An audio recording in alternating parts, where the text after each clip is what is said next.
Happy Wednesday to you, and welcome on in to another edition of WagerTalk Extra, where we're going to remind you that no matter what sport you're cashing on, that money is all going to spend the same. And also, this is the only show that I know of where you're going to be getting actionable information to place your wagers on golf, UFC, boxing, and rugby today. That's what you get here on WagerTalk Extra. I'm your host, Dan Alexander. Happy to be with you for another edition. We're going to have Andy Lang talking a little UFC 285. We're going to have Nick Borrman from SportsMemo stopping by, talking a little PGA, that Waste Management Phoenix Open that we talked about with Andy earlier this week. And then Kevin Dolan, the Irishman, going to shut it down with those boxing and rugby plays. So without any further ado, the unofficial official co-host here on Wager Talk Extra, Andy Lang, joins the show. And Andy, last week we were digging through the rubble on this UFC card, but you don't have to search very far to find any great fights on this absolutely loaded card. Am I right? Yeah, Dan, it is an incredible card being capped off with the main event, Makhachev versus Volkanovski. A lot of really good fights. And, I tend to look at the prelims more on these big pay-per-views. Most of the attention from the public and from a lot of the bettors is on the main event and that main card. And that's where the books give a lot of attention to. I tend to find a lot of value in the prelims. So that again is what I'm going to be focusing on. We got a 4% best bet that's up now, and it involves the prelims. So just because the card is huge and we've got some big names, don't underestimate the value of some of these prelims on these big pay-per-views. Yeah, and some of those best bets can come from the ones that we even struggled to pronounce. We were working on our pronunciation guides before we got into the show here today. So we always like kicking it off to start the week with maybe a fight to watch, one that you're excited for or that you think might have a great betting angle in it. So I'll throw it your way. What's the fight to watch from Andy Lang on the 285 slate? I'm very excited to watch Josh Culibao and Melsik Baghdasaryan fight. I love both of these fighters, and I think the ceiling is very high for both of them. And I'm excited to watch this because one of these guys is going to win, and they're going to move up, and they're going to get a real fighter in their next fight once again. But the loser is going to take a drop down in competition, and I'm excited to bet on whoever loses this fight in their next one. You've got Josh Culibao, who loves striking, doesn't really get involved in a whole lot of wrestling and takedown. His defense is okay. He's got long arms. He's going to use the jab, and he's going to try and use the counter against Melsik. He's always looking for a knockout blow. Melsik, you're going to see a lot of kicks from. He's going to focus on the lead leg of Josh Culibao. He's going to look for body kicks, and Melsik is really tough. He will eat jabs if he can get inside and work body kicks, work leg kicks, and work the body with his striking. His reach is going to be a little bit disadvantaged, but he's got great movement. I like the way he moves on his feet a little bit faster inside the pocket than Culibao. The odds are even on this fight, and for good reason. I'm a big fan of Melsik. He's coming off of a broken hand injury. I'm excited to see what he has. I think I think both of these guys are going to do really, really well. These guys are both bettable in their next couple fights. I'm excited to see who wins, but more importantly, that I'm excited to see who loses so I can bet on them next time. Yeah, and a nice little nugget there to pay attention to as well. Not just actionable info for the fight coming up this weekend, but maybe an advantageous way we can capitalize on whoever loses this fight moving forward. Good stuff there from Andy Lang. He's got a UFC best bet up right this moment. When he talks MMA, you better be listening. 10-2 run for my man Andy Lang currently in the UFC. So you mentioned that there may be some early action, maybe even a potential stoppage in that one, or at least looking at potentially an under. But how about a fight that maybe could be going a little bit longer? One that you don't see maybe an early stoppage coming in. It's distance fight time. And what is Andy? I'm looking at Tyson Pedro versus Modestas Bukauskas. I'm going to take over 1.5 rounds. I think the general consensus here is Tyson Pedro has had early finishes in his last 2 fights. He had a long layoff, was battling some injuries. So he last fought in 2018. Then he comes back. He gets 2 quick knockouts against fighters that are not very good. Bukauskas has an interesting story. He lost 3 fights in a row in the UFC, but they were against really good opponents. There was Jimmy Crute, there was Ola Kasachek, there was Khalil Roundtree. So he went down and fought 2 fights in regional scenes. He got the win, and he's back. It's a redemption story. I think he's much faster than Tyson Pedro, and he's going to use his speed to jump around the ring and really try and stay out of the way of that death shot from Tyson Pedro, whether it be one of the teep kicks that he used to knock out Harry Hunsucker, or if it's just loading up on one of those big hands. The reason Modestus is going to try and extend this fight is Tyson Pedro has been out of the first round a couple times, and he's lost both of them. So Pedro just doesn't have the speed, in my opinion, to keep up with Bukauskas. So I'm gonna bet that he's going to extend Tyson Pedro, try and test that cardio out. And I just don't see Pedro getting him unless he somehow gets him in the corner. But I think Bukauskas is going to be way faster than Pedro, and that's going to cause this fight to go over 1.5 rounds. You're getting a really nice price on that one. So it may finish before the final bell, but over 1.5 rounds, yeah, I'll take that for sure. Pedro and Bukauskas over the 1.5 rounds, says Andy Lang. And Andy, I alluded to it there, but this play that you have this weekend, one that you're pretty excited about, right? Yeah, 4% best bet. We're on a really nice 10-2 run in the MMA. We cashed on the PFL Challenger Series last time out. We cashed our last UFC play. Things are going really well. We had a great start to 2023 in all sports, but UFC and MMA in particular. So excited to cash this one. Just because it's Super Bowl weekend doesn't mean there aren't other sports. So let's win these 4 units here and cash in the UFC. You love to see it. We also love to see Andy Lang here on Wager Talk Extra, and he's going to be shutting down the show with us on Thursday as we go on a deep dive on novelty props. So, Andy, it's always a pleasure. I think we'll have one of our funnest chats on tomorrow's edition here on Wager Talk Extra. And we got Andy's thoughts on Tuesday's show about this Waste Management Phoenix Open. Now let's see what they're thinking over at Sports Memo. Say hello to Nick Borrman. I had to go and get a fellow Philadelphia area guy for Super Bowl week. Like it was guaranteed I was going to find a way to get you on here, Nick. How's it going, brother? What's up, Dan? It is birds season all around us. It is glorious. It is fantastic. And we have the Waste Management Phoenix Open ending on the same day as the Super Bowl in the same town. I mean, it's going to be a wild show down there in Phoenix this week, but it's an awesome time. And hopefully our Eagles fare better than our Union did and our Phillies did. But that's neither here nor there. All good vibes only. All good vibes only. And it's always good vibes when we got Nick Borrman stopping by Wager Talk Extra here.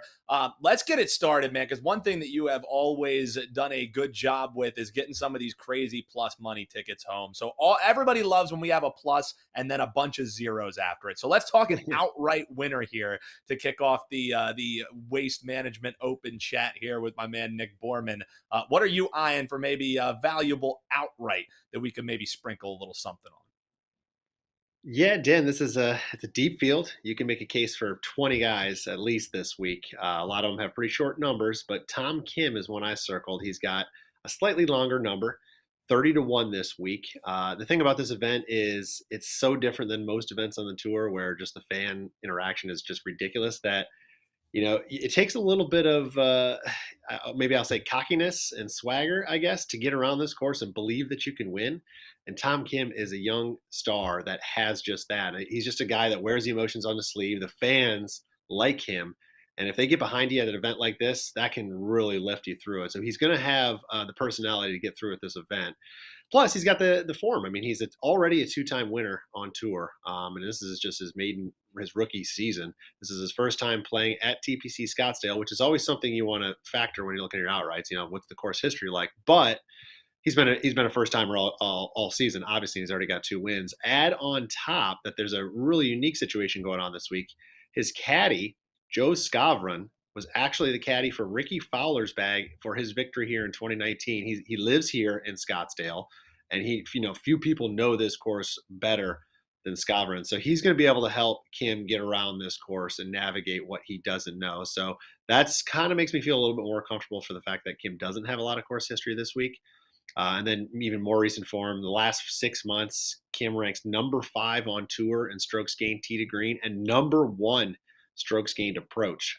So he is firing on all cylinders right now. His putting has not been elite, Dan, but as evidenced by Matsuyama, who's kind of a mediocre putter at best, who's won here twice, they're flat greens. They're not a lot of crazy undulation to them. So even a mediocre putter can find a way to win this week. So I like Tom Kim 30-1. I think it's a pretty good price on him.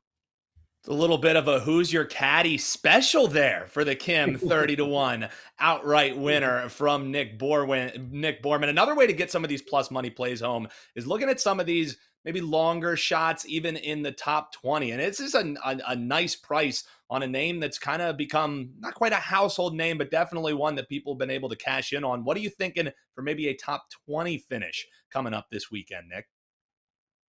Yeah, Morikawa. I mean, he's another guy it's young. He's now been on this tour this will be his third season. He's got 2 major wins already. Again, I'll mention there are a lot of guys that you can bet outright. There's just as many, if not more, you can bet this week at top 20. But we can get a small plus price on Morikawa right now at plus 110. He's one of the purest ball strikers on tour, Dan. He is number 1 in driving accuracy, number 3 in greens and regulation. Both of that combines to ranking number 3 in strokes gained tee to green this season. I already mentioned 2 major wins.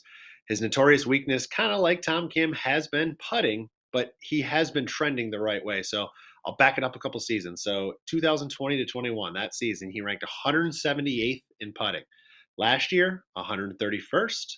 This year, he's now inside the top 100 at number 95. However, Dan, we look at just the last 3 months, Morikawa ranks number 6 on tour, plus 1.08 strokes gained per round. So something's working for him right now. With a hot putter, he could be lethal with how good he gets around a golf course. So I like Morikawa. He's coming off a 5-shot lead he had at the Century Tournament in Champions in Hawaii just a few weeks back. He blew that. So he's got a little axe to grind. I think he can put himself right in contention. He ended up coming back at his next start, finishing 3rd. So clearly he let that go. I think he's going to have a chance on Sunday to even win this thing, but you can be really safe and play him top 20 for plus 110 this week. I love to see it. 2 plus money plays from the man, Nick Borrman. And also, I don't want to go under the radar. The excellent use of the word undulation in the first breakdown. Excellent, Nick. That's you're not going to get that from everybody here, but that's what Nick Borrman brings to WagerTalk Extra. Brother, before I let you go, we talk about what you have up this weekend. Let's do a little something fun for the folks here. Talk a little cross-sport prop. I always like these when they come around for the Super Bowl. They're fun to kick around. I don't know if they really make my card all that often unless there's big weight or, big opportunities. But on Tea Time, one of the things you guys always used to end the show with was predicting one of the lowest scores or the finishing scores of the tournament. So This kind of ties in, a little nod to what you guys did on Tea Time. This one I found out there. What will be higher, Nick? The lowest 18-hole score at the Waste Management Open, that's the favorite at minus 225. Or our boy, Jalen Hurts, his total rushing yards, that's plus 185. Hurts or the lowest 18-hole score? What are we going to see a little higher? Okay, so that's pretty interesting. Obviously, we don't just have a set number. We're betting on Hurts to get over, right? We're trying to figure out what the lowest score might be for this event. Yeah, exactly. So, a quick look at last year. Scotty Scheffler fired a 62 in round 3.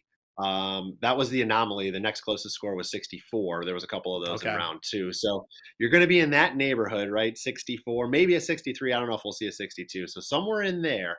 Will Hurts get over that number? Yeah. So Hurts' number is sitting around, I think, like 50.5 is what we're looking at. So we would need him flying over that. So maybe that makes sense why we're seeing minus 225 on that lowest 18-hole score. Not like you can buy points on a player prop. 12 points on a player prop. But if you could, I wonder how it would incrementally go up to see if it's going to get to a minus 225 number. Maybe there's value in just this prop versus trying to buy the prop number. But I mean, Kansas City's defense, I don't think they've let any quarterback get over 60 yards this year. So that would be the worry. I think Jalen's done it maybe 4 times, 5 times, 3 times, somewhere in that neighborhood. Yeah. So a few times, but not a lot. So I would have to lean towards the lowest score in the tournament being higher than Hurts' total yards. Of course, minus 225, not always going to be the best number, but that's a cool prop to play. I figured I'd throw it at you. maybe we see a 59 this week on tour, and those rare 59s on the golf course. Then Hertz might sneak over that. You never know. That's the beauty of doing this. You Yeah. don't really know what you're betting against, but I would Yeah, go I towards guess that. at plus Yeah. 185, there's probably better options out there. But hey, consummate professional, Nick was ready with an answer. He had stats and everything, no undulation needed. So, hey, Nick, when you when people head on over to your page over at Sports Memo, believe it's only 39 for every pick that you have here in the Waste Management Open this weekend. You also have a top-rated plays, and correct me if I'm wrong, top-rated plays have been pretty good for you and your clients. Yeah, so this is my first top-rated 10-unit play at Sports Memo for golf ever. So I'm excited about that for this week. I've taken 5 units this year, 2-0 on those. So hopefully we continue that run. And yeah, $39 get the full pack for all 4 days of coverage. So hopefully we can add a little money right before the Super Bowl kicks off, and then throw it right back in the big game. Go live bet crazy. That's Nick Borrman. Appreciate you stopping by. Check him out, sm.buzz/NB. Well, only one guest left here on a jam-packed edition of Wager Talk Extra here on a Wednesday. So let's head over. Let's check in with that Irish guy living out there in Korea. That's right. It's time for KD. No, not that KD. It's Kevin Dolan, the Irishman time. And we're going to talk a little boxing and in true Wager Talk Extra form. First edition of a rugby segment coming up. So, Kev, how you been since we talked last week? How was the weekend for you, brother? No complaints, Dan. We had a nice run in soccer, went 10-0 over the weekend, 3-0 in EPL, 7-0 across the other leagues. We had a nice 5% winner in NBA last night as well. So all good my end. And looking forward to another big week. Well, yeah, and as you said, across multiple sports, doing great. We also have a great promo code coming for the folks. We'll drop here shortly. The Irish 39. You can get 3-day all access for just $39. And with the way you're running, Kev, I would grab that now. But hey, let's get into it. Let's start with this boxing match. This one's going to be on Showtime this weekend. A junior lightweight bout taking place in San Antonio. It's Ray Vargas and O'Shaquie Foster. How are we breaking this one down, Kev? Interesting fight, Dan, because, Vargas, extremely seasoned pro. He's won titles at super bantamweight, he's won titles at featherweight, and now he's obviously looking to potentially, make a move to super featherweight and make a run there as well. He's beaten some good fighters along the way. He beat Mark Magsayo last summer, who outpointed Gary Russell Jr. in his previous fight. He's beaten, tough Japanese veteran Tomoki Kameda as well, Ronnie Rios. So, Ray Vargas, I should say, is definitely a fighter who knows his way around the ring, but despite being the taller of these two fighters, this is a new weight class for him. He's facing a fighter in O'Shaquie Foster, who this is his weight class. And in fact, Foster's fought at even higher weights in the past. So, it'll be interesting to see if Ray Vargas can, transition to this new weight and keep his undefeated record in the process. So you kind of gave us the background here as far as what we're taking money out of our pockets on and sprinkling on. You got to play for the folks here on Wager Talk Extra? I do, Dan. They often say in life, indecision is worse than the wrong decision. And that's the way I'm kind of feeling about this fight on Saturday. Ray Vargas, for as good as he's been over his career, and he's been good, the fact that he's still holding on to his WBC featherweight belt ahead of this one.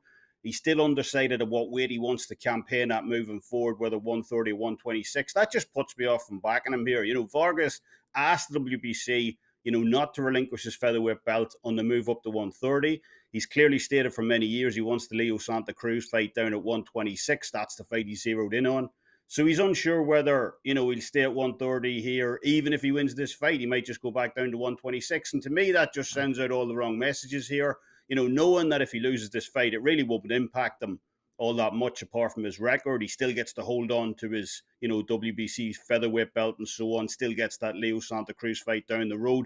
That's certainly not the case with O'Shaquie Foster here. Foster is a fighter, it's like a Rocky story. He's endured an extremely difficult life, lost his mother at an early age, lost his cousin to gun violence, did jail time. This guy's been through it all. So you might look at his record and go, it's not that impressive. But those from a different era. This guy's on a run right now. He's a different fighter. He's zeroed in. He's focused. And, I love a good Rocky story, Dan. So I believe he has the ability to pull this off this weekend in his home state of Texas. So give me O'Shaquie Foster to win this one by decision. Plus 300. I like the value on that. True pandering at its finest. Kevin Dolan knowing, hey, let me get as many Rocky mentions as I can for the Philadelphian host here. So appreciate that, my guys. So we're looking at the decision, technical decision. I always love when you guys come with these plus money plays for the folks here. That's your breakdown on the Vargas Foster fight. Make sure you check Kevin Dolan out over at wt.buzz/KD. Use that promo code Irish39. Get his 3-day all access for just $39. We'll find out what you'll get getting that all access in just a few here. But let's get into it here on this rugby match that you have. So, Kev, before we talk France and Ireland, the Six Nations league that they have going on, I mean, this is why we started Wager Talk Extra, man, because we want people to know you can cash tickets betting on Six Nations rugby. Now, have you always been a rugby fan, or did you just realize, hey, this is something I can expose? Maybe I should start handicapping this stuff. There's not too many sports where Ireland are like top 5 in the world overall. They're actually number 1 in the world right now. So I'm forced to be a rugby fan, Dan, because because it's one of the few sports we can actually dominate. But yeah, rugby's been a sport I've been following for some time. Yeah, and again, in true Wager Talk Extra form, not only are we talking rugby here, you have an alt line play that you want to get in here. So what are we betting on here in some rugby action? Looking forward to getting this on my betting card. Well, look, this is the game of the week. 2 of the best teams in the world clashing on Saturday. Ireland ranked number 1, France ranked number 2. And prior to the Six Nations starting, there really wasn't much separating these two teams. Ireland were about plus 110 to win the tournament, France about plus 135. So fairly close, but what a difference, a week makes. Both teams won last week, but it was the manner of the victories. Ireland looked sensational. They destroyed Wales, absolutely blew them out over in Cardiff. Admittedly, a Welsh team probably struggling right now, but one nonetheless, who are always a kind of tough ask in their home, city of Cardiff. While France looked extremely lethargic against Italy over in Rome, they had to rally late, dig themselves out of a hole against, the Italians, who are considered the weakest team in this competition. So, the landscape's changed significantly in 7 days. We now see Ireland being priced up as minus 175 tournament favourites, while France have a ballooned away out to nearly plus 300. So it definitely sets up an interesting game too over in Dublin this weekend between, the 2 best teams in the world rugby right now. So you say the reason why you're watching rugby is because Ireland, you finally have a team that can get it done, but you're looking to fade them and take the 7.5 with France. How does that work out, Kevin? I thought we were rolling with the Irish. I thought it was all Irishmen special here, but we're taking France on the alt line here, huh? Alt line, Ireland can still win, so I'll still be happy. Right. Look, there's no question Ireland are playing sensationally right now. 7 straight wins, 2 of which came against the All Blacks in New Zealand last year as well. Not many teams capable of going over there and delivering back-to-back wins. But it was the manner of that win in Cardiff last week. They absolutely tore right through the Welsh. It was 24-3 at the half. They were then obviously able to make a ton of changes in the second half in order to prepare for this game. But, saying that, I've been burned by France too many times. This is the epitome of a kind of buy low, sell high situation here on Saturday.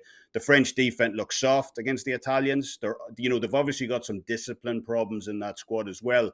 But, like in soccer, like in rugby, like in many sports, when the French turn it on, there's really not many teams that can stop them. Antoine Dupont, Naramak, Jalibur, and so on. And they've won 3 straight against the Irish heading into this one as well. So this line opened up at plus 5.5 on Saturday. It's since been bet into plus 4.5, which is where it is right now. So I'm not alone in thinking that opening line wasn't giving the French enough respect in this one. And while it's hard to argue that Ireland are the best team in world rugby right now, France, they can just get it done against any team on their day. So I'm going to take the French in the alternative line in this one. Get them up over that try line at plus 7.5. Which is if you don't understand rugby, that's effectively a touchdown. Look, a converted try is worth 7 points, the same. Gotcha. So yeah, we'll get them up over that number. That's going off at minus 170 right now. And, I'd be very surprised. Although, as you said, I'll be happy too, if the Irish manage to put a beating on the French on Saturday. But for me, I just don't see it happen. I think it'll be a close game. And getting France at plus 7.5, I think that's the value side in Dublin this weekend. Man, if you ever need to know why you want to be liked and subscribed here to Wager Talk TV, I don't know where else you're getting that deep of a dive on some rugby action. And Kevin Dolan coming with the emotional hedge, I guess we'll call it, taking the France against his Irish side. Kev, we've mentioned it a couple times here, that 3-day all access. All you got to do, go to your page and use that code Irish39. You're going to get that 3-day all access for just $39. And you kind of let people know, but what are they going to find when they get that all access from you? A little bit of everything that you're diving into, right? Yeah, a little bit of everything, Dan. We got a 4% NBA play up for tonight, obviously, for following that 5% winner last night. We'll have our soccer card finished by the end of today. We got NHL up as well. So obviously it's a massive weekend with the Super Bowl coming up and everything. So yeah, a ton of action going on right now. Best time to buy right now. Get all those Super Bowl plays. Get all the action from the Irishmen. Use that code Irish39. Well, huge thanks to you, Kev. Always love having you on, adding a little accent to the show, classing up the joint a little bit. So we'll talk to you again next week, I'm sure. And that's going to do it for us. We are going to be back tomorrow. We're going to have Kyle Anthony joining us to talk a little UFC 285. And then you have your sides, you have your totals. Andy Lang going to be joining us again. And we're going to be doing just the novelty props for you. Andy Lang, I guess he's the only expert that I've ever seen in these Super Bowl novelty props. So we'll go through a whole cavalcade for you tomorrow on WagerTalk Extra. For Kevin Dolan, for Nick Borrman, for Andy Lang, for the great people behind the scenes, I'm Dan Alexander. And we'll see you tomorrow right here on WagerTalk Extra.